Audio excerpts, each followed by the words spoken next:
cracking YouTube? It's me, your host Tune, aka the Comic Thug, bringing you another comic book review. This time it's for the Amazing Spider-Man Spider-Verse Part 5, Issue 13. Very good story arc. Let's jump straight into it.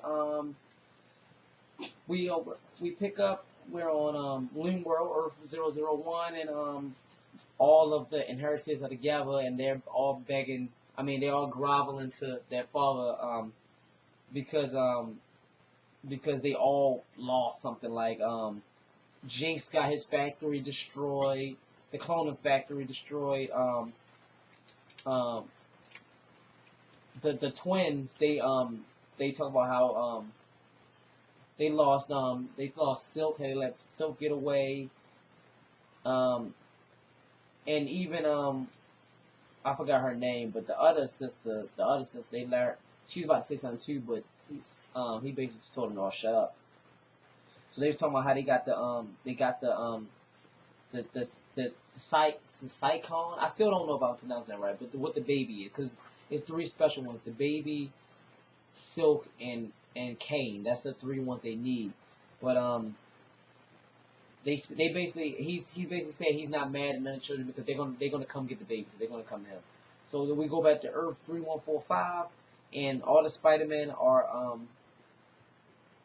talking to this world's Uncle Ben, and on this world Uncle Ben was the Spider-Man, and he's talking about how he gave it up because the Green Goblin, which on his world is called the Emerald Elf, how he killed that world's Peter Parker and Aunt May. So that's how he gave it up. So that's pretty much that part. Silk and Spider Gwen, they go after Jessica Drew, who's on the other world, who's on Loom World too. So Silk feels guilty because Jessica Drew gave her transporter, so she feels guilty about leaving her there. So then she go after that.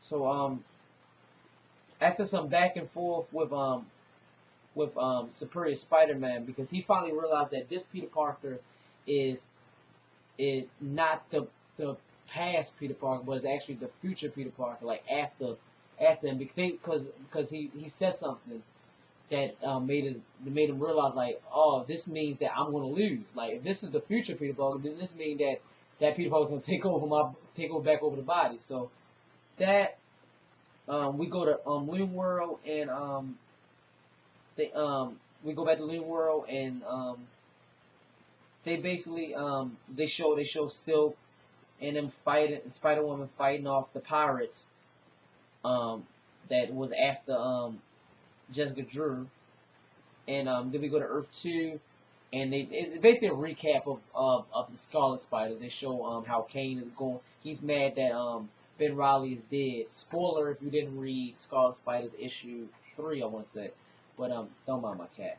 But Kane is pissed off that he killed them, so he goes to Earth. He goes to Earth 1 to kill all of the inheritors. So as soon as they get there, as soon as Kane get there, the inheritors sense that the bride, which is Jessica Drew, and the bride, which is Silk, and the other, which is Kane, is on the planet. So they go to attack them. And Kane transforms to this big spider creature, and a shocker, he kills Salus, I think that's pronounced the name, but the father, which everybody is shocked about that. But Moreland kills Kane, which I'm shocked about that, because Ben Reilly was just killed in the last issue, and now Kane, that's two big Spider-Men. That's like two major Spider-Men that's dead now. But I don't know if they're gonna make him actually dead, but it shows like he did. Like, it looked like, because he ripped off one of his arms and stuck him in the head, the back of the neck with it. So Kane looks dead, and Salus looks dead. So then we go back, and after some back and forth, Superior Spider-Man talked that world's Ben Reilly into putting back on the costume, and they all jump into the portal to go to Earth 11001 Loom World to take on the inheritors. And that's basically how the comic book ends. This is the final stand. It says to be concluded. So, Amazing Spider-Man issue 14 should be the last one in the story arc.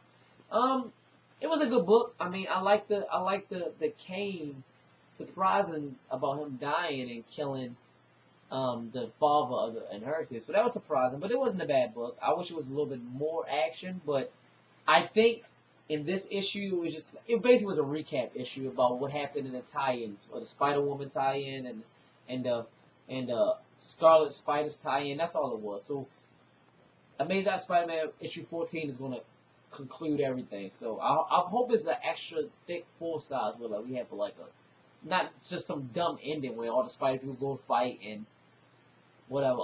A keynote that's big, that since the clone factory was destroyed in the Scarlet Spiders, that's what Jinx was groveling to Salus about, is if any of the Heretics die, they can't come back. They can't, because they have no clone. The signal that they, just read Scarlet Spiders issue 3, and you'll understand that. But that was my review for Spider-Verse, The Amazing Spider-Man, Part 5, issue 13. Let me know if you picked up this comment in the comments below, and if you did, let me know if you liked it. Like, subscribe, share, follow my Instagram, which is in the description below. Leave your positive and negative comments below. And that's it. As always, from me too, and aka the Comic Thug, have a nice day. That's all, folks.